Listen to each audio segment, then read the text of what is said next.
Hello everyone. Sumit ji,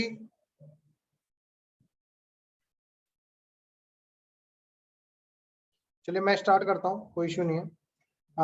hello everyone, I welcome on behalf of team Casa to all the viewers and Sumit ji is right now listening to us, but he is not available, so let's hope he will be available and we will get his words also. I welcome CA Siddhant Pathak ji on a platform of Team Casa on a GST query dialogues which we are doing on every Thursday of the week, and we try to sort out the queries of the participants, of the viewers, at the best we can do it. So if any query is left unanswered, so feel free to connect us and raise your hand. And in this meeting, we are following the procedure that the query would be written in a chat box so that we can answer it properly. Otherwise, for muting and unmuting, it will take lots of time. So I welcome Siddhant ji, and I request Siddhant ji to say some words on the new things which are coming in with regard to the ITC, as section 16 is being proposed to be amended and many other things are going on in the market. So I want CA Siddhant ji to start with this, and I welcome CA Siddhant ji on a platform of Team Casa. And Siddhant ji, आपका स्वागत है and सभी viewers का स्वागत है. Good evening everyone. Good evening Ankit ji. Thank you for inviting me to this GST dialogue which is being organized by CASA every week to address the queries of the querists. So as you said, ITC, the latest amendment जो हम देख रहे हैं, which is yet to be notified, but yes, Finance Act 2021, it has received the assent of the President. As soon as SGST Acts get ratified according to the amendment, the GST Council will come up with the notification and bring the provision in force. The provision, I guess everyone must be aware, says that the supplier must have uploaded the invoice in GSTR1 to claim the credit. This is 16.2. Clause AA has been inserted in the Finance Act 2021 by the Finance Act 2021 in the CGST Act. Now, see, so far as though there is no equity when we talk about law and equity do not go hand in hand, and many people are having apprehension कि इस तरीके से provision नहीं होना चाहिए. I am ensuring कि मैंने जो supplies ली हैं in the course of my business है, section 16(1) satisfied है. Section 16(2) में मैं आज तक satisfy करता था कि supplies मैंने receive की है, इनवॉइस मेरी पोजेशन में है. आपने एक और कंडीशन लगाई कि सप्लायर ने टैक्स पे कर दिया होना चाहिए to the government. Then I have made the payment of value and tax to the supplier within 180 days. मैं इतनी कंडीशंस को तो ऑलरेडी सेटिस्फाई करके अपना क्रेडिट ले रहा था. आपने एक और कंडीशन लगा दी कि मैं ये भी इंश्योर करूं सप्लायर की प्रेमाइसिस पे जाकर के कि उसने अपनी रिटर्न सही फाइल की या नहीं की. सो now what could have led this amendment? We have all seen how many fraudulent activities that have taken place. कितना daily we are coming across कि CGST डिपार्टमेंट ने, वेस्ट डिपार्टमेंट ने, ईस्ट डिपार्टमेंट ने या इस स्टेट में इतना bogus credit का रैकेट बर्स्ट किया गया और इतने लोग अरेस्ट हुए. Since 1994 आज जब सर्विस टैक्स लॉ इंप्लीमेंट हुआ, इतने अरेस्ट आज तक नहीं हुए जितने जीएसटी में पिछले 4 सालों में हुए, including the professionals, the chartered accountants, which somewhere is bringing bad repute to the profession. तो इस तरीके से ये जो instances हुए, this has somewhere led the government to bring such type of stringent provision कि जब तक टैक्स इनवॉइस अपलोड नहीं हो जाएगा GSTR1 में और वो ऑटो पॉपुलेट नहीं होगा 2A में, till then credit will not be available. इस तरीके से प्रोविजन है. we have to see when it gets notified. So basically you have to have a, till date you had a KYC, know your customer, know your client. You also have simultaneously you also need to have a KYS, so know your supplier, how much diligent he is in filing his returns, whether he is basically I will say non-compliant supplier or a compliant supplier. So accordingly, you will have to assess and ensure that he has uploaded those invoices. Now this has become a law. Earlier, we were having a provision in Rule 36(4), which we as experts used to say that Rule 36(4) is somewhere a delegated legislation which cannot travel beyond the scope of law, the act. But now once they have brought it in the law, we have to adhere to it. Otherwise, either we challenge it before the high courts on the principle of natural justice, or otherwise we are attracting litigation. So this is something we need to take care about ITC. That's सिद्धांत जी बिल्कुल ठीक है. मुझे जो लगता है government ने अपनी लिटिगेशंस को खत्म करने के लिए प्रोविजन ऐड कर दिया है कि भाई जो हम कहते थे कि rules can not overrule the act, that provision has been after the this section B. Ankit ji, आपकी आवाज आई गेस नहीं आ रही है, तो मुझे आवाज नहीं आ रही अभी. एक मिनट. हाँ, अब आ रही है, अब आ रही है.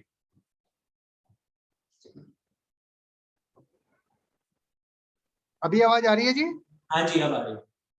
व्हाट आई एम सेइंग कि गवर्नमेंट ने कहीं ना कहीं लिटिगेशन को खत्म कर दिया है. इस चीज को जब नोटिफाई हो जाएगा तो उसके बाद ये जो हम कहते हैं कि 2A इज नॉट मैंडेटरी, अभी भी हम लोग कहते हैं कि भाई एक्ट रूल्स ओवर रूल नहीं कर सकते एक्ट को, तो वो चीजें सब लिटिगेशन खत्म हो जाएगी. बट सिद्धांत जी बिल्कुल बहुत अच्छा आपने बोला. इसके अंदर प्लस जीरो रेटेड के अंदर भी गवर्नमेंट ने चेंज करा. गवर्नमेंट ने जीरो रेटेड के अंदर रिफंड्स को लेकर भी चेंज किया कि भाई अगर आप अमाउंट नहीं रिसीव कर रहे हो, दो there is a FEMA act and rules में पहले भी था, बट गवर्नमेंट ने अब उसे एक्ट में भी डाल दिया. तो गवर्नमेंट समझ गई है कि रूल्स को जब भी आप फॉलो करा सकते हो हाई कोर्ट के द्वारा भी, जब तक कि वो एक्ट का पार्ट हो. अगर वो एक्ट के साथ नहीं चलेगा तो रूल्स को क्वेश्चन किया जाएगा, हाई कोर्ट्स के अंदर वो चीजें आंसर करनी पड़ेंगी, which is a litigation goes on. So the things are going on like this. So that's good enough. सिद्धांत जी बड़ा अच्छा लगा इस प्रोविजन को सुन के. और मैं 1-2 मिनट और आपके चाहूंगा, इतने क्वेरीज आ जाए. कुछ अभी एक ही क्वेरी आई है जी. जो सिद्धांत जी 2A वर्सेस 3B के नोटिसेस आ रहे हैं जी. For 17-18, for 18-19 and for 19-20. तो उसके अंदर हम क्या अपना रोल रखें, जो प्रोफेशनल्स हैं उसको क्या रिप्लाई दें, जो एज पर जो हम डिस्कस कर रहे हैं अकॉर्डिंगली. एक्ट में तो था नहीं. रूल 36(4) भी नवंबर 2020 के अंदर ऐड किया गया. सॉरी 19 के अंदर ऐड किया गया. हाँ, तो we have to, I want some 5 minutes more of you, because इतने क्वेश्चंस आंसर आए तो हम कुछ नॉलेज शेयरिंग कर ले कि उस पे क्या आप कहेंगे उसके. देखिए, अगर आपके पास नोटिस आता है for the period 17, 18, 19 and up to सितंबर 2019, इस केस में आप अपने रिप्लाई को 2 पार्ट्स में डिवाइड करिए. पहले तो आप फैक्चुअल पोजीशन को ड्रॉ आउट करिए. हमने देखा है कि जो नोटिसेस आते हैं, डिपार्टमेंट जो डिफरेंस प्रपोज कर रहा है, एक्चुअल में डिफरेंस उतना है ही नहीं. तो सबसे पहले तो आप ये असरटेन करिए before going into the legality कि एक्चुअल में डिफरेंस मेरा कितना है. Department is proposing 20 lakhs but in actual it is 10 lakhs, क्योंकि वो 10 lakhs जो बैलेंस है वो सब्सिक्वेंट पीरियड में ऑटो पॉपुलेट हो गया है. And the moment it gets auto populated there is no issue. तो आप ये अपना फैक्चुअल पोजीशन डिपार्टमेंट को सबमिट करिए. सेकेंडली, जो आप अपना लीगल प्रोपोजिशन बनाएंगे अपने रिप्लाई में, उसमें आप फर्स्ट ग्राउंड लें that till September 2019 rule 36 sub rule 4 is not at all there. So there is no provision neither under the act nor under the rule that restricts my claim of credit just because 2A में आपका credit auto populate नहीं हो रहा है. Then I say if at all, अगर ये आपका period सितंबर 19 onwards यानी अक्टूबर 19 ऑनवर्ड्स भी आपको इस तरीके के नोटिस आते हैं, तो आपको सबमिट करना है, और ये कॉमन रहेगा before and after this period. एक तो आपको पहले ये सबमिट करना है कि rule 36(4) is travelling beyond the scope of the act. जब मैंने एक्ट की सारी कंडीशंस जो सेक्शन 16 में स्टेटेड हैं, अगर वो सेटिस्फाई कर दी, तो रूल 36(4) मुझे फर्दर रिस्ट्रिक्ट नहीं कर सकता एक नई कंडीशन ला करके। 16(1) और 16(2) की कंडीशंस अगर सारी satisfied, but then there can be a counter argument that section 16(1) says कि credit will be allowed subject to such restrictions and conditions as may be prescribed। तो हमने वो कंडीशन 36(4) में मेंशन कर दी। तो सेकेंडली आपका ये फैक्ट ये आपको सबमिट करना है कि जिन सप्लायर्स का क्रेडिट ऑटो पॉपुलेट 2A में नहीं हुआ, आपको उनसे कम्युनिकेट करना है whether they have actually made the payment of tax or not। जहां उन्होंने एक्चुअली पेमेंट कर दी है वहां आप उनसे सर्टिफिकेट लें और डिपार्टमेंट को सबमिट करें that there is no revenue loss, tax मेरे सप्लायर ने पे कर दिया है और मुझे क्रेडिट मिलना चाहिए। देन इवन इफ अगर आपका सप्लायर एब्सकॉन्डिंग सप्लायर है, उसने टैक्स नहीं भी पे किया है, then certainly you will face litigation, but we have seen from the high court we have got relief in Delhi VAT also where similar provisions were there under section 92G of the DVAT Act, जहां पे arise India के केस में Delhi high court ने ये कहा कि just because supplier has not made the payment of tax you cannot catch hold the buyer। या तो डिपार्टमेंट प्रूव करे कि दोनों पार्टीज की कनाइवेंस है, और अगर डिपार्टमेंट ये प्रूव नहीं कर पाता है तो आप बायर से उसका क्रेडिट नहीं डिनाई कर सकते। इस ऑर्डर के अगेंस्ट रेवेन्यू अथॉरिटीज SLP में सुप्रीम कोर्ट के पास जाती है। सुप्रीम कोर्ट ने भी अपने एक समराइज्ड ऑर्डर में इस SLP को डिसमिस कर दिया that we do not interfere with the order of the high court.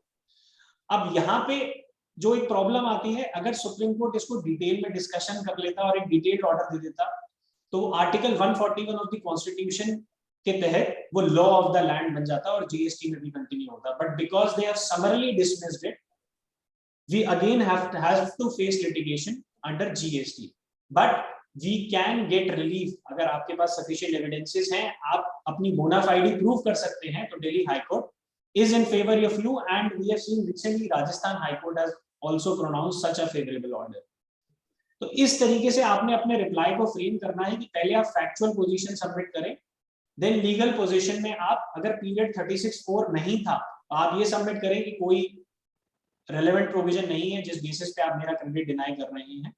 उसके बाद अगर सप्लायर ने टैक्स एक्चुअली पे कर रखा है तो आप अपना सर्टिफिकेट सबमिट करिए for the claim legible claim of credit and then you can also quote arise India and similar judgments. But certainly अगर आप लोअर अथॉरिटीज से रिलीफ नहीं एक्सपेक्ट कर सकते इस सिचुएशन में, और जब सेक्शन 16(2) आ गया जिस दिन से वो नोटिफाई हो गया तो अब टिल ट्रिब्यूनल भी बहुत मुश्किल हो जाएगा इन केसेस को फाइट करने में। Only you can expect relief from high court on the basis of natural justice. बिल्कुल ठीक है सिद्धांत जी, बिल्कुल बड़ा अच्छे से आपने एक्सप्लेन किया। और मैं तो गवर्नमेंट के पास तक अगर गवर्नमेंट कभी देखेगा हमारा ये शो तो मैं गवर्नमेंट से रिक्वेस्ट करूंगा that they have to come up with circular and they have to come up with a relief scheme, if though their intention is that it should be reflected in 2A, but they have to come up with a scheme in which though it is not in a 2A with some proofs of the documents they would allow the credit and quash all the notices. This will help the country in achieving the good targets and avoid the litigation, because ultimately no one is ready to pay with regard to these things, because this is not even a legal one with regard to act if we know about। Right. मैं तो इसमें एक चीज it is also against basically we are day and night we are shouting ease of doing business, but then this thing goes against it। yes मैं दूसरी चीज कहता हूँ, अगर इनका बिल्कुल एक्ट में था तो why there is a need of amending the act? Yes this already is there। yes then why there is a need of amending? So it is crystal clear that the provision is not supported with the act and we have to take a plea accordingly। Now Siddhant ji, moving towards the queries, we are receiving the queries in a chat box and I think Avinash ji की query है। सिद्धांत ji please take up करना चालू करते हैं। हाँ जी, repercussions एक बार पढ़ देते हैं क्वेरी, मैं पढ़ देता हूँ। Is the GST official issue notices without uploading at GST website or without DIN, what will be the consequences of amendment in additional place of business? I think there is two queries. One is GST official issue notices without uploading at GST website or without DIN, what are the consequences? Sir देखिए document identification number, this DIN, as per a circular issued by CBIC, this is mandatory for the departmental officials to quote on the notice. And in the circular itself, they say that if DIN is not quoted, then the communication will be deemed as void ab initio, it will be deemed as invalid. So, and a person need not act upon that notice if the DIN is not there. अब यहाँ पर ये भी मैं आपकी knowledge में लाना चाहूंगा कि state authorities are not complying with this circular, they are of the view,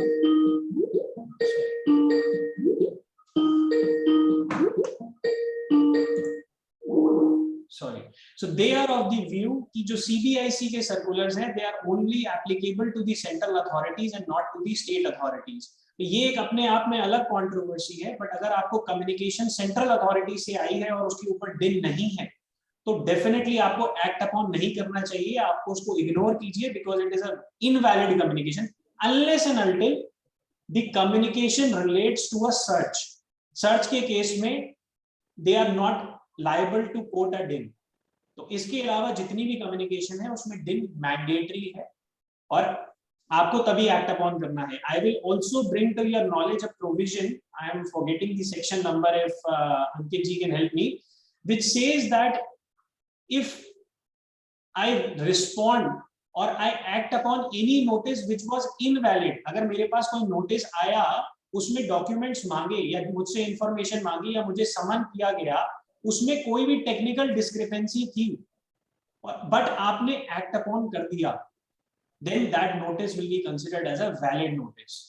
This is a provision and आपको इस तरीके, जैसे डिन की बात हो रही है वैसे जुरिस्डिक्शन का भी हो सकता है कि अगर जुरिस्डिक्शन प्रॉपर नहीं है बट आई एक्ट अपॉन, मैं उस नोटिस का रिप्लाई कर देता हूं, then that notice cannot be challenged at a subsequent stage. आपको पहली ही स्टेज पे चैलेंज करना है notice.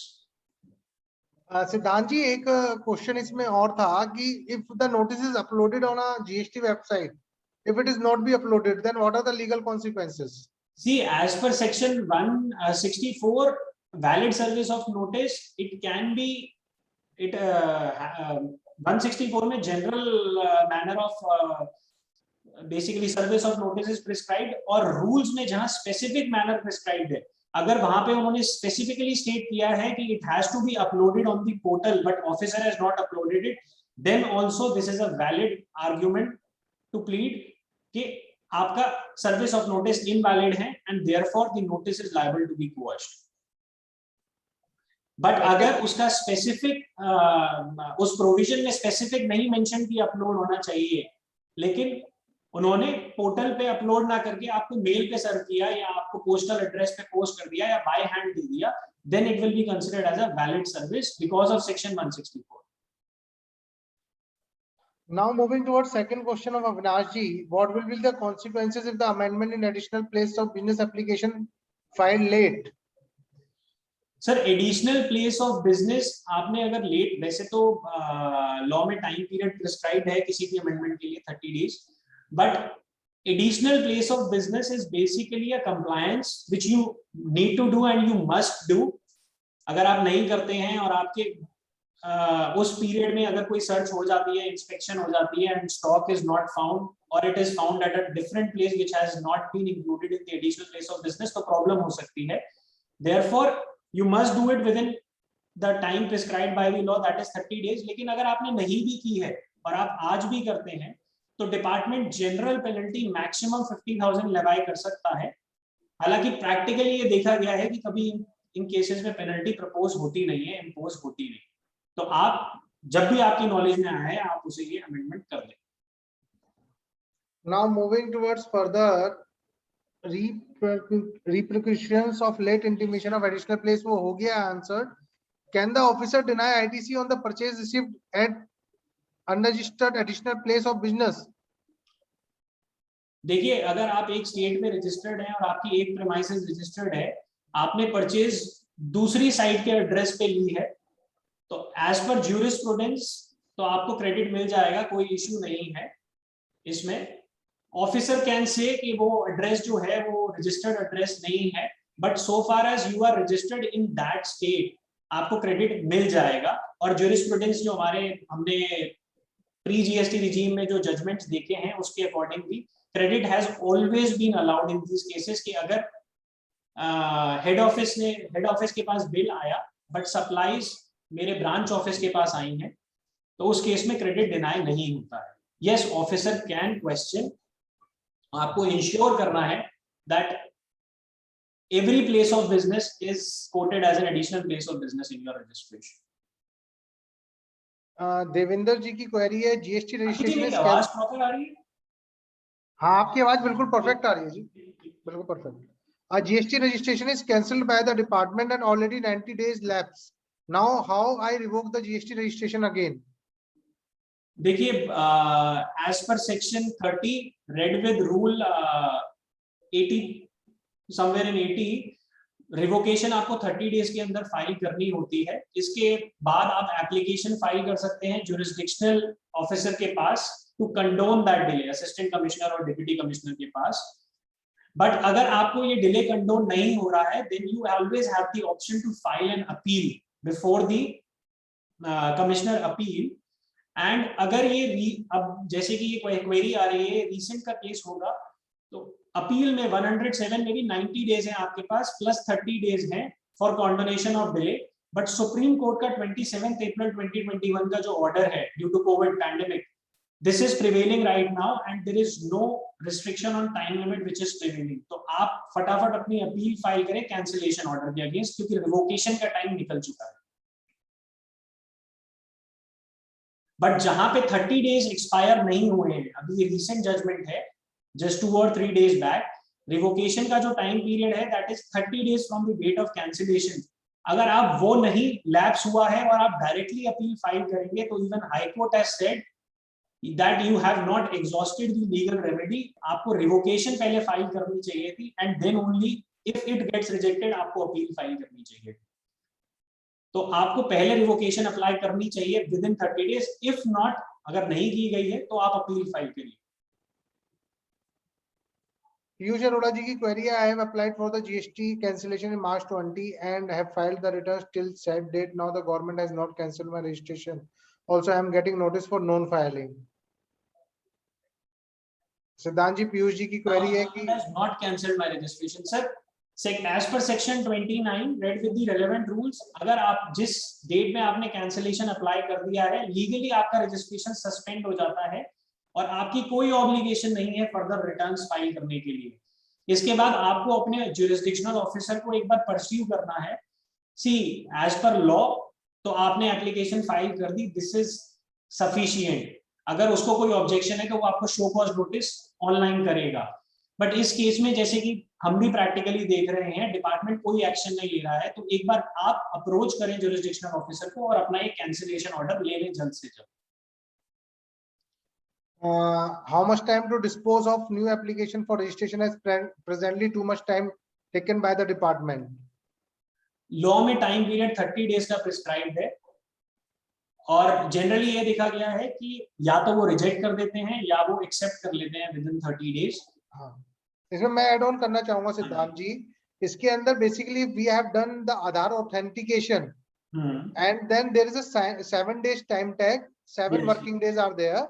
But if it has not been done through Aadhaar authentication, then there is a 30 days. The department has the time tag to give you the registration. But still, I am saying that though there is a law, but we have until we have not get ourselves registered, जिसका हमने registration apply करा, तब तक दिक्कतें हैं जी. मतलब implied service tax की तरह नहीं है कि आप नंबर बनाया और आपने काम चालू कर दिया. तो दिक्कतें हैं इसके अंदर. तो आप अपने जुरिडिक्शन ऑफिसर को लेटर लिखिए अगर 7 दिन से ऊपर हो गए हैं और आपने आधार ऑथेंटिकेशन करा है. अगर आपने आधार ऑथेंटिकेशन के थ्रू फाइल नहीं करा, 30 डेज से ऊपर हो गए, तो you write down a jurisdiction officer that you have not got the registration and further you can raise a grievance also, it will be sorted out. जी, इसमें एक चीज जैसा कि आपने कहा बिल्कुल जी प्लीज, एक हम ये भी प्रपोजिशन आती है कि 30 डेज के बाद वो रिजेक्ट कर देते हैं. तो in that case practically what people do is they apply for a fresh application. देखिए, जहां आपने पीछे पीरियड में कोई सप्लाई ना तो ली ना की, वहां तो कोई इशू नहीं है, आप फ्रेश एप्लीकेशन फाइल कर दीजिए. But in case you have made a supply or you have purchased something, then you must file an appeal to that rejection order. क्योंकि आप फ्रेश एप्लीकेशन फाइल करेंगे तो आपको रजिस्ट्रेशन मिलेगा उस डेट से जब आपकी रजिस्ट्रेशन एप्लीकेशन एक्सेप्ट हो जाएगी, और इससे पीछे की जितनी भी परचेजेस है उसका आपको क्रेडिट डिनाई हो जाएगा। तो ये बात बहुत ध्यान देने वाली है कि हम या तो हमने कोई ट्रांजैक्शन की नहीं है उस पीरियड से पहले, तो आप फ्रेश एप्लीकेशन के लिए प्रोसीड कर सकते हैं, but legally you should file an appeal to that rejection order. Ragini ji की क्वेरी है, sir one of my client fails to pay and show GST related to financial year 1920, so we decide to pay the same through DRC 03 as the time was elapsed to show in GSTR 1. Now the situation is that tax is paid but ITC was not available in 2A of the purchaser. What to do if the client purchaser want that GST to his in GSTR 2A? मतलब basically रागनी जी का कहना यह है कि भाई 1920 का time निकल चुका GSTR 1 का, now they don't have the option to pay the tax, they have paid the tax through DRC 03. Then what is the basically things available with the purchaser to get the credit? सिद्धांत ji please. Ragini जी, आपने tax पे कर दिया है, likely आपने with interest इसे पे किया होगा DRC 03 के थ्रू। आप अपने बायर को एक अंडरटेकिंग दे that we have made the payment of this tax and which he can use to claim the credit if an objection comes from the department. क्योंकि बाकी सारी कंडीशंस में ये अज्यूम कर रहा हूं कि सेक्शन 16 की सैटिस्फाइड होगी, just that you have made the payment of tax late for which you have already paid the interest, compensated the government. तो ये क्रेडिट बायर को डिनाई नहीं हो सकता है। Yes, he will have to fight the case. तो आप उसे एक अंडरटेकिंग दे दें, और अगर जैसा कि हम प्रैक्टिकली देखते हैं buyer retains the payment of the seller in these cases, तो उस केस में आप एक इंडेमनिफिकेशन भी दे सकते हैं कि कल को he will fight his case but in case the demand gets confirmed you will indemnify him. इस तरीके से आप अपने बायर के साथ नेगोशिएट कर सकते हैं। इन एडिशन एक रीसेंट हाई कोर्ट की जजमेंट है जहां पे उन्होंने ये कहा कि due to some technical discrepancy seller was not able to take registration within time, but उससे पहले और जब उसे रजिस्ट्रेशन मिला उसके बाद की ही रिटर्न को फाइल कर पा रहा था, तो उससे पहले की जो सेल्स थी वो बायर के 2A में रिफ्लेक्ट नहीं हो रही थी। So the high court said कि एक तो डिपार्टमेंट अलाउ करे पिटिशनर को प्रीवियस पीरियड्स का रिटर्न फाइल करने के लिए, और बायर का क्रेडिट डिनाई नहीं करेगा। तो इस तरीके से आप ये रूलिंग भी साइट कर सकते हैं। Now पीयूष अरोड़ा जी की रागनी जी की क्वेरी में, yes we are ready to give the undertaking but the tax officer of purchaser is not satisfied with our undertaking, please quote the judgment. देखिए, टैक्स ऑफिसर हम हमेशा कहते हैं टैक्स ऑफिसर के चश्मे का रंग लाल होता है और हमारे चश्मे का रंग हरा होता है, उसके लिए सब गलत होता है। तो इस केस में अगर टैक्स ऑफिसर सेटिस्फाइड नहीं है तो या तो आपको उसको सेटिस्फाई करना पड़ेगा या आपको हायर फोरम पे अपील फाइल करनी पड़ेगी आपके बायर। रागनी जी, हमने ना ये बेसिकली ये जो इशू था हमने in the starting of webinar हमने लिया, जिसके अंदर हमने बताया कि 2A के अंदर अगर चीजें नहीं रिफ्लेक्ट हो रही है, what are the basically solutions available with us, and we say you quote the amendment of finance act 2021, say this is ultra vires the act since the amendment has been made by the government, और आप उसको undertaking दीजिए, उसे litigate कीजिए, और no doubt जो सिद्धांत जी ने कहा कि ऑफिसर अपने लेवल पे माइट भी आपको क्रेडिट ना दे, इसके लिए लड़ना पड़ेगा। It depends on the quantum also. Now moving forward with the Piyush Arora ji की query, Siddhant ji please take up कीजिएगा। I forgot to file GSTR 9 of my client for financial year 1920 whose turnover is 2.5 crore. How much will be the penalty now and will it have to be paid before filing of GSTR 9? As per me GSTR 9 file करने से पहले late fees आपको पे करनी है, और वो 200 rupees per day है। इस पे कोई एमनेस्टी स्कीम गवर्नमेंट ने नहीं दी है, और it is maximum to the 0.5% of the turnover, right. So you have to be calculate accordingly the your late fees will be calculated. इनका कोई शायद ये वैसे लेट फी नहीं मेंशन कर रहे हैं, पेनल्टी मेंशन कर रहे हैं। हां, दैट इज अ पेनल्टी, या ओके, दैट जो पेनल्टी इसमें नहीं इंपोज की जाएगी because you have already would have paid the late fee before filing GSTR। बेसिकली मैं पेनल्टी इसलिए नहीं बोलता सिद्धांत जी, बिकॉज पेनल्टी के लिए फिर हम लीगल बात करते हैं कि भाई ऑर्डर होना चाहिए। right. तो ये प्रीपेड अकाउंट है, तो लेट फीस की हम फिर लेट फीस बोलना चालू कर देते हैं ऐसे। मैंडेटरी होती है, पेनल्टी डिस्क्रिशनरी होती है। बिल्कुल जी, बिल्कुल जी। ठीक है पीयूष जी, आपकी query I think sort out हो गई है। देवेंद्र जी की क्वेरी लेते हैं। जीएसटी नंबर इज सस्पेंडेड और cancelled by the department and we apply for the revocation, then can we claim input on the basics of invoice if the input is not showing in 2A/2B? हाँ जी, देखिए दो चीजें हैं। First thing is suspension, जो rule 21A में आपको officer आपका रजिस्ट्रेशन सस्पेंड कर सकता है due to few reasons which are stipulated in the rule. आपका रजिस्ट्रेशन अगर सस्पेंड हो जाता है और उसके बाद उसको एज इट इज वो रीस्टोर कर दिया जाता है, तो रीस्टोरेशन उसी दिन से टेक प्लेस करती है, यानी कि रेट्रोस्पेक्टिवली टेक प्लेस करती है, तो आपके क्रेडिट में कोई डिनायल नहीं होगा। मेक श्योर जो रिस्टोर कर रहा है he does it from the retrospective date because rule says it that it has to be done from the retrospective date. अगर कैंसिलेशन हो जाता है, कैंसिलेशन के केस में आपको 30 डेज में रिवोकेशन फाइल करनी है, आपकी रिवोकेशन एक्सेप्ट हो जाती है, तो भी आपका जो कैंसिलेशन है it gets undone from the very first date जिस दिन से कैंसिलेशन या सस्पेंशन प्रपोज हुआ था, तो इसमें कोई भी इनपुट का लॉस नहीं होगा आपको। मूविंग फॉरवर्ड, अविनाश जैन जी की क्वेरी लेते हैं। Fixed monthly consultancy received by my client from NGO based in other country to increase import of agriculture produce of their country in India, is it zero rated sales as export और taxable? देखिए ये intermediary से related question है, और intermediary और principal to principal consultancy services में बहुत thin difference है। इसे 4-5 लाइंस में मैं नहीं कंक्लूड कर सकता, आपको अपना एग्रीमेंट शेयर करना होगा। But yes, we have seen that in majority of the cases, चाहे आप consideration is not the criteria, चाहे आप फिक्स रिसीव करें, चाहे आप परसेंटेज रिसीव करें, but if you are only a buying agent for a foreign company or a selling agent sitting in India, then place of supply is your location itself as per section 13(8). So ये export qualify नहीं होता है, आपको tax pay करना होगा, IGST pay करना होगा इसको।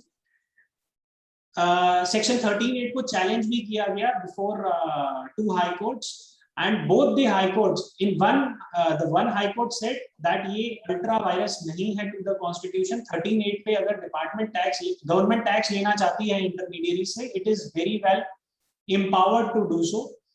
और second judgment में dissenting judgment था, one member was in favor, one member was against, but so far as you are concerned, if we see the law, you have to pay the tax if you are not able to satisfy the conditions of principal to principal basically। और जिस तरीके से आपने query अपनी draft की है, मुझे यही समझ में आ रहा है कि he is an intermediary। और अगर कंसल्टेंसी है then you have to look the place of supply rules, तो उसके अंदर सिचुएशन डिफरेंट हो जाएगी। It would be considered an export, you have to comply with other conditions of the export with regard to the payment should be received in a foreign currency and other things you have to comply, there is no distinct person। Moving forward to Rahul Khanna ji query, in the case SCN issued for registration cancellation due to non-filing of GST returns since long, thereafter we have to file application for seeking extension of 30 days to deposit tax and file returns before expiry of such 30 days, all returns filed, but our GST now showing suspended, what remedy available to get revoked such suspension? देखिए CGST rules जो suspension और cancellation से deal करते हैं 21 and 21A, they itself themselves contain a provision कि अगर आपका suspension इस वजह से हुआ था कि आपने प्रीवियस 6 मंथ्स की रिटर्न्स फाइल नहीं की हैं और आप रिटर्न फाइल कर देते हैं, so in that case you do not have to even furnish a reply to that show cause notice। वो एक्सेप्टेड माना जाएगा अगर आपने रिटर्न फाइल कर दी है, and your registration will be restored, it has to be restored by the officer। ये provision rule 21 में है, rule 21A में। So you can accordingly file a letter or you can furnish a reply also that we have furnished all our returns and accordingly you are requested to restore our registration। I guess मैंने पूरी query का answer कर दिया है। मैं इसमें एक चीज और आंसर ऐड करना चाहूंगा, अगर ये आपका मैटर SGST डिपार्टमेंट्स का है तो वहां पे क्या है जी, वहां पे आपको थोड़ा सा ना वहां जाके कनेक्ट करना पड़ेगा, ज्यूरिडिक्शनल ऑफिसर को आप जाइए, मिलिए, अपनी रिप्रेजेंटेशन दीजिए, वो हो जाएगा सॉर्ट आउट। बट बहुत सारी चीजें ना, दो it is everything is online, but still the timelines is not followed by the officer and the things are going on accordingly. Either we should have the scope of litigation, otherwise visit the jurisdictional officer and get the thing sorted out. Right, absolutely. Now moving forward to Deepak ji query, supplier has filed GSTR1 but wrongly put, वही sir 2A में नहीं आ रहा credit, financial year 18-19 का 16 to satisfied कहना चाहूंगा यहाँ पे इनके केस में एक और फेवरेबल है, बिकॉज मैं अगर 36 फाइनेंशियल ईयर 18-19 की बात कर रहे हैं, वैसे तो रूल 36(4) भी एप्लीकेबल नहीं है, बट एक डिस्टिंक्शन है 36(4) को अगर ध्यान से पढ़ा जाए तो वो ये कहता है कि सप्लायर ने इनवॉइस अपलोडेड होना चाहिए सप्लायर के द्वारा। वो ये नहीं कहता कि 2A में ऑटो पॉपुलेट होना चाहिए या 2B में ऑटो पॉपुलेट होना चाहिए। तो यहाँ पे वो भी कंडीशन सेटिस्फाइड है, just that he has wrongly mentioned the GSTI. But जब उन्होंने 16 to AA इंसर्ट किया है तो वहां पे फर्दर एक कंडीशन डाल दी है that it has to be communicated to the recipient who is claiming the credit. तो 1 में तो अपलोड होना ही चाहिए, 2A में रिफ्लेक्शन भी होना चाहिए। They have taken this safeguard while drafting the law. Piyush Arora ji का फर्दर है, I was asking the late fee only. Piyush ji हम भी लेट फीस की बात कर रहे थे, जस्ट हम ये कह रहे थे कि पेनल्टी बोलेंगे उसे या लेट फीस बोलेंगे, तो दोनों में ही हमने आपको वही बताया 200 रुपीज पर डे आपकी लेट फीस है सर, और वो 0.5% ऑफ द टर्नओवर मैक्सिमम जा सकती है। जितना आप डिले करेंगे आपकी रिस्ट्रिक्ट हो जाएगी, 2.25 करोड़ की टर्नओवर पे 0.5% तक रिस्ट्रिक्ट हो जाएगी। रवि जी का क्वेश्चन मुझे अधूरा लग रहा है। Ravi ji please, we are waiting for further. I have filed RFT 01 in case ITC refund against export sale. Total refund amount is 20 lakh rupees, but department give only 9 lakh. Ravi ji, they have given you the deficiency memo and further they have issued a RFT 05 order in which they have given you the calculation also. So if you are not satisfied the same order, you can go for an appeal. As per my opinion, otherwise the only option is appeal because they have passed an order pass किया होगा, now the only option 11 lakhs reject किया होगा, 9 lakhs sanction किया होगा, the only option is to go for an appeal. मैं viewers को एक चीज और बताना चाहूंगा, अभी प्रैक्टिकली मैंने एक केस कराया था, अपील ही करी है। उसमें क्या हुआ, जब जुलाई 17 में जीएसटी के प्रोविजंस आए तो मेरे एक क्लाइंट एक्सपोर्टर था, उसने सारी आईटीसी बाइंग करी और आईटीसी इकट्ठा हो गया, बट उस टाइम पे उसकी एक्सपोर्ट 0 थी for the month of July. और स्टार्टिंग में क्या था कि मंथली आप रिफंड फाइल कर सकते थे, you don't have the option to club the months. तो ऑफिसर ने, मैंने 1 रुपी डाल के उसका रिफंड अप्लाई करा, officer has rejected that because there is no option available. He said there is no export, we cannot give you the refund. When the provision has been changed, we appeal the same with the CIT, basically commissioner appeal in SGST department, and we got win, and we are now applying the fresh refund on the basis of that order. तो आप appeal में जाइए sir, you will find out the solution if there is a calculation error. Sir, please tell me how to find refund order. Sir, refund order आपको portal पे available होगा। अगर आपने application online file की थी तो उसका ऑर्डर भी ऑनलाइन ही अपलोड होता है। और if you are not able to find that तो आप एक लेटर लिख के डिपार्टमेंट से, जिस कंसर्न असिस्टेंट कमिश्नर ने ऑर्डर पास किया है, आप सर्टिफाइड कॉपी भी ले सकते हैं उनसे। बिल्कुल बिल्कुल। We will end up with this query session at 4:45. We have 6 minutes more and we are waiting for the queries.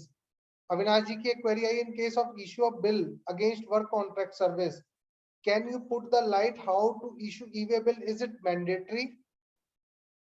मेरे according Avinash ji, e way bill is mandatory if you are moving the goods. So e way bill is not connected with any transaction if you are moving the goods either for the job work, either for the work contract, either for providing the warranty, either for the transfer of goods, you have to generate a e-way bill. Now your question is that in case of work contract services, what are the document you could put on a e-way bill? Then according to me, there is an option, you should issue the delivery challan and accordingly issue the e-way bill and you send your goods, and after your accordingly the time of supply for a continuous services, you have to raise the bill for a RA basis and accordingly the transaction will be over. Now Siddhanji will please add on if anything is left. आपने बहुत बढ़िया explain किया, nothing to left. मैं इसी point पे आ रहा था, ये थोड़ा सा ना हमें एज प्रोफेशनल्स अंडरस्टैंड करने की जरूरत है that e way bill is not linked to a supply, जैसे कि अंकित जी ने भी कहा invoice is linked to a supply whereas e way bill is linked to a movement. अगर आप कभी भी मूवमेंट कर रहे हैं गुड्स की in the course of your business then you are required to issue e way bill. तो अगर वर्क्स कॉन्ट्रैक्ट के अंदर भी आप मूवमेंट कर रहे हैं गुड्स की अपने सप्लाई अपने वेंडर से परचेज करके अपनी साइट पे ले जा रहे हैं, you will have to issue an e way bill. जैसे कि अंकित जी ने कहा इधर आप मूवमेंट कर सकते हैं डिलीवरी चलान पे और उस डिलीवरी चलान के बेसिस पे आप ई-वे बिल क्रिएट कर सकते हैं। ऑल्टरनेटिवली आप अपने वेंडर के से भी कह सकते हैं कि वो ई-वे बिल इशू कर दे, बिल टू आपको कर दे और डिलीवरी टू साइट कर दे, but e way bill has to be issued because movement is taking place. Mohit Arora ji की query है whether to show the excess credit taken which is to be reversed in GST/NN in table 6B to 6H। Mohit ji मेरे according तो GST जो credit की reversal है वो table 7 के अंदर होगी और अकॉर्डिंगली आपको जो आप एक्सेस रिवर्स कर रहे हो वो DRC 03 से आपको पे करना होगा। और आपके पास एक चीज और है सर, एनुअल रिटर्न में एक गवर्नमेंट का जो इंस्ट्रक्शन है, it is mandatory in the case of annual return to pay the reversal or output through a cash only, so you have to look it out। और मेरे according 7J is the column 7 table के अंदर आपको reversal करना होगा। Please Mohit ji add कीजिएगा if your query is unanswered. सिद्धांत ji please add कीजिए इफ आपका कुछ और आउटकम है। बिल्कुल बिल्कुल आपने ठीक रिप्लाई किया। I have nothing to. जी की क्वेरी प्लीज सिद्धांत जी आप टेकअप कीजिएगा। We have filed cancellation application in July 2021, showing date of closure of business as 1st of July 21. Now we have received rejection order stating incorrect date, application not proper. Please share it. Sir देखिए आपने cancellation application file की, officer ने उसे reject किया है। Legally you have to file an appeal against this rejection order. Otherwise क्या होता है कि अगर आप अपील में नहीं जाएंगे और फिर से एप्लीकेशन फाइल करेंगे तो वो पहले जुलाई की आपसे रिटर्न फाइल करने के लिए बोलेगा। अब एक for only 1 month is involve तो लेट फी और आपको जो बाकी अदर कॉन्सिक्वेंसेज हैं that will not be heavy, but in some cases we have seen कि कैंसिलेशन एप्लीकेशन रिजेक्ट की जाती है 1 साल बाद, 8 महीने बाद, 9 महीने बाद, वहां पे बहुत प्रॉब्लम होती है। So the appropriate remedy is to file an appeal before the commissioner appeal that it has been rejected on illegitimate grounds. बिल्कुल ठीक बात है। और रागनी जी मैं दूसरी चीज कहना चाहूंगा, एक केस हमने डील करा सिद्धांत जी जैसे आपने कहा, उसका 6 महीने बाद कैंसिलेशन ऑर्डर रिजेक्ट कर दिया that your returns are not up to date and accordingly अभी तो गवर्नमेंट ने रिस्ट्रिक्ट कर दी है late fees, late filing fees, but पहले तो वो 10,000 तक जारी थी नील रिटर्न्स की। So it is a very basically financial impact is very high on a clients. So we have to go then in an appeal option, but now the fees has been restricted, so we can go for and we can get it sorted out. Rahul Khanna ji का question था कि shipping bill का address registered होना जरूरी है। As per my opinion there is no mandatory requirement कि जहां आप शिप कर रहे हैं उसका एड्रेस रजिस्टर्ड होना है। सिद्धांत जी प्लीज अगर कोई डिफरेंस है तो आप प्लीज ऐड कीजिए। Needs to be registered under GST in case of e-way bill issued on bill to ship to basis. नहीं सर ये मैंडेटरी नहीं है। देखिए रजिस्ट्रेशन की रिक्वायरमेंट जो एक सप्लायर को है अंडर सेक्शन 22 वो क्लियरली वर्डेड है कि from where he is making taxable supplies. अब मैं अपने ऑफिस में बैठ करके सप्लाई दे सकता हूँ, कंसल्टेंसी भी दे सकता हूँ, वर्क्स कॉन्ट्रैक्ट भी यहीं से बैठे बैठे मैं दे सकता हूँ, साइट मेरी मल्टीपल लोकेशंस पे हो सकती है। तो ई-वे बिल की जो ई-वे बिल में जो डिलीवरी शो करनी है it has to be a registered premise, this is not so. Ragini ji का क्वेश्चन है officer asked to share working of DRC 03, what is the format of such reply, is this possible that they can ask for such working? As per me the scrutiny of return is allowed, he can ask for you the calculation of DRC 03 Ragini ji, and accordingly we have to understand the intention that how we have calculated that demand of DRC 03, we have to give all detail according to that. Thinking that we are the officer, we will prepare the format. I think there is no prescribed format for the same. Siddhanji, please you add on if anything is there. Ankit ji, officer, 1 second. Officer asked to share working of DRC3. What is the format of such reply? Is it? देखिए वैसे एक तो इसमें notice clear नहीं है किस notice के under वो DRC03 की वर्किंग मांग रहे हैं.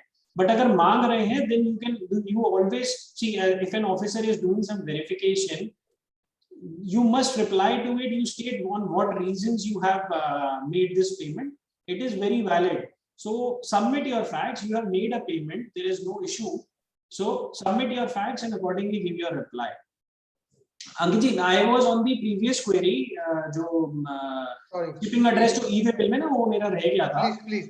देखिए इसमें क्या है कि एक अगर शायद इनका क्वेश्चन हो सकता है कि भाई मेरी जो जिस साइट पे डिलीवरी हुई वो रजिस्टर्ड नहीं है, तो इसका कॉन्सिक्वेंस क्या हो सकता है. अगर मैं एक्सट्रीम देखूं तो department can say that input tax credit will not be allowed. इससे ज्यादा कोई और कॉन्सिक्वेंस हो नहीं सकता मेरी परचेज पे.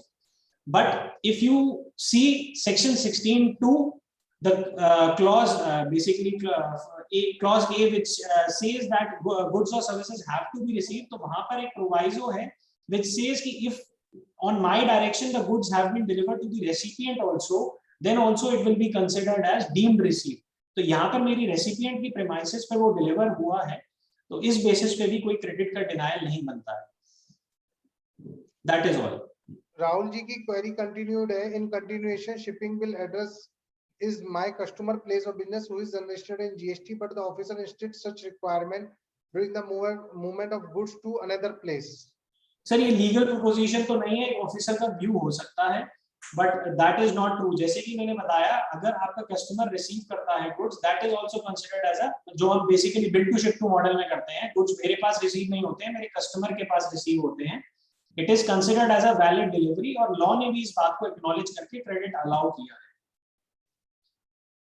I think all queries can be answered, and now we don't have any queries left with Siddhant ji. And Sumit ji, are you there? So we are ending up with the session, Siddhant ji. I thank all the, one last query has been come. Satinder ji ki query है, in case of renting of residential property, which is the exempt service, which type of bill is to be generated? Bill of supply has to be generated. In terms of section 31, you have to raise bill of supply if you are registered and providing this exempt service. अगर आप registered नहीं है, because अगर सिर्फ यही एक service आप provide करते हैं और आप registered नहीं है, then you can issue a commercial invoice. हाँ, you can use any word. मैं उसमें ये कहता हूँ कि कुछ भी आप इशू कर सकते हो, but tax invoice नहीं इशू कर सकते. Yeah. Now we are ending up with the session, and I thank Siddhant ji for joining us in a Team CASA platform, and you have given a wonderful question and answers, and even we have get the basically solution of the 2A queries. So I thank you very much, Siddhant ji, for on behalf of Team CASA. Further, I thank all the viewers, and I expect that all the queries can be answered of the viewers. If in any case any query has been left unanswered, we wish you just put up a message to Sumit ji or to us if you have the number, and we will very happy to answer the queries which has been left it out. Sumit ji is there. Sumit ji, we want basically vote of thanks to Siddhant ji from your side, and we want to end up the session right now. Sumit ji, is it possible?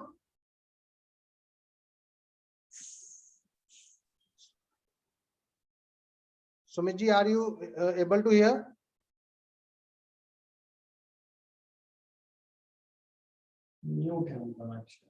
So basically, I again thank you on behalf of Sumit ji to Siddhant ji and all viewers, and thank you everyone. Just Sumit ji ka message hai.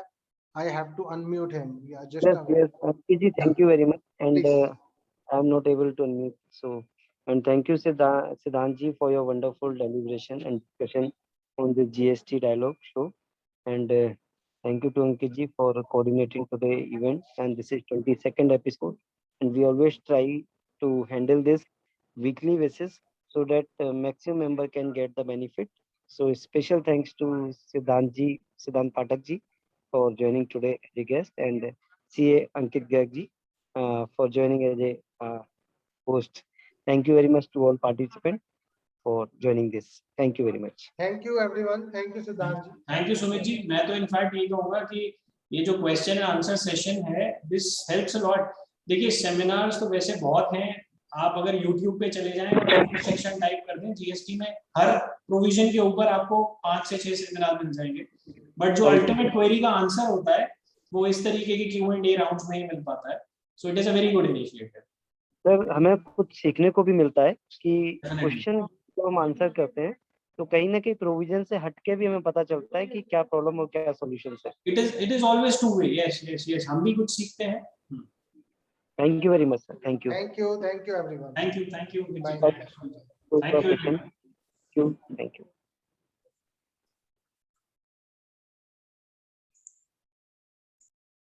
Prashant